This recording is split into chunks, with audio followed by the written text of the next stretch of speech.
Welcome to the Tape to Tape Show. This is the preview of the LA Kings and the Edmonton Oilers series.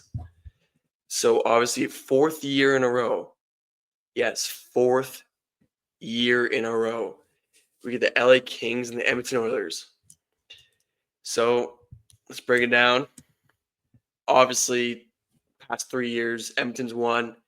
Started with winning in 7, then winning 6, and last year they won in 5. So, they're on pace to win the series in 4. But I don't think it's going to happen. The Kings probably has the best chance of the 4 years to win this year. Edmonton's looking really banged up. They've been struggling down the stretch. Goaltending's been a problem all year. Whereas you look at LA, and they're probably having the best year they've had since they won their cup in 2014. They have good depth, good top end scoring, good D, with Doughty coming back from his crazy injury, and then good goaltending. Finally, not going with guys like Cam Talbot and David Riddick, although he's the backup. They got Darcy Kemper in the PLD trade, and that's like a win-win trade. It's been great for both teams. And Darcy Kemper's legit been like a top 5 goalie this year. You can argue that, maybe top 10. But yeah, like the way the Kings play so well defensively, and the way they're able to transport the puck up to the forwards, like Kempe, Kopitar, Fiala, Byfield, all these guys have taken huge steps recently. And they're honestly like a really scary team. They're kind of like Vegas in the sense where they don't have like a top end guy the way Edmonton does, but they just have contributions everywhere. Like look at their leading scorer down here is Adrian Kempe with 73 points. It's also similar to Carolina, where they kind of just get depth scoring from all around. So they don't have like a 100-point player. But you look at the other side, you got the Edmonton Oilers, and you got McDavid and Draisaitl, like 2 top 5 players in the NHL, 2 top players in the series, obviously. And you can doubt them all you want, but they've proven time and time again that they can beat the Kings. Like the goaltending has changed, some other pieces have changed, but the nucleus is still there. Like Kopitar, Byfield, Kempe, Fiala, Doughty, all these guys, and David and Draisaitl, they've beat them before. And you got guys like Hyman, Nuge, Jeff Skinner, if you can keep going. Connor Brown has been good recently. You got Evander Kane coming back, like Bouchard, Nurse. Like they got a strong team here too. They just need to be healthy, and obviously losing Matthias Ekholm, who is most likely out the entire first round, is a crushing blow. Like he's that move when they trade for him that gave him such a better chance to win a cup.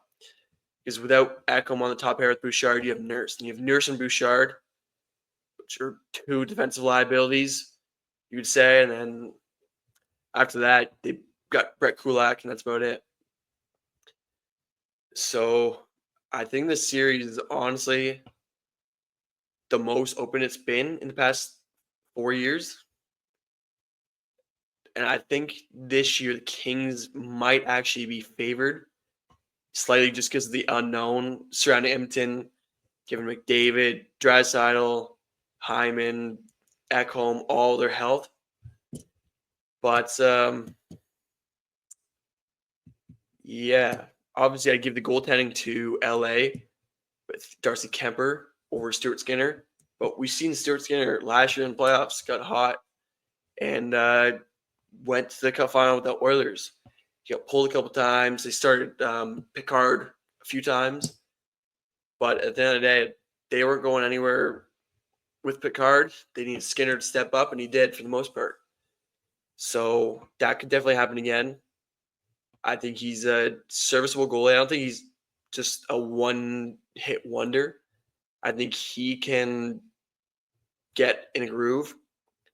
And if the Oilers commit to playing good team defense, he can be really successful, as you've shown in the past.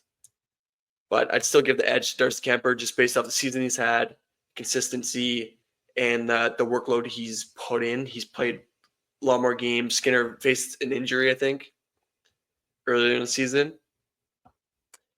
And then you look at the decors and like Gavrikov, Doughty, Spence, Edmondson, Brent Clark, and John Blank.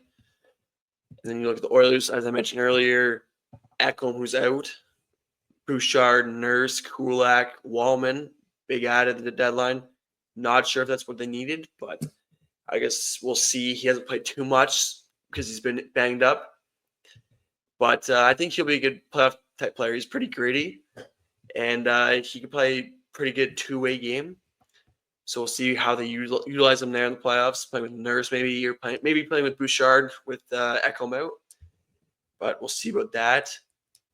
And then forwards, I'm going to give D. I'm going to give the edge to LA if there's no Ekholm. And then forwards wise, I'll give the edge to the Oilers. As previously mentioned, the Kings don't have a McDavid or a Draisaitl. They have guys that can match it with Hyman and Nuge and maybe even be better than them. But McDavid and Draisaitl, I feel like at this stage of their careers, I don't think they'll ever lose in the first round just because of how driven they are to win a cup. And it's like the old Sid thing. It's like you don't bet against Sid. And now you see McDavid scoring the golden goal, 3-2 in overtime against the USA. Four Nations, just like Sid, 15 years later. So I think the thing now is you don't bet against Connor. And I'm going to go with the Oilers in 7. I think the Kings, who are so good on home ice, are going to be really tough to beat. And then Oilers, I think their arena and their whole city gets so fired up for the playoffs that they're going to be very hard to beat at home as well. And like I said, once McDavid and Draisaitl get going, I don't think you can stop them, So I'm going to go Oilers beat the Kings in 7.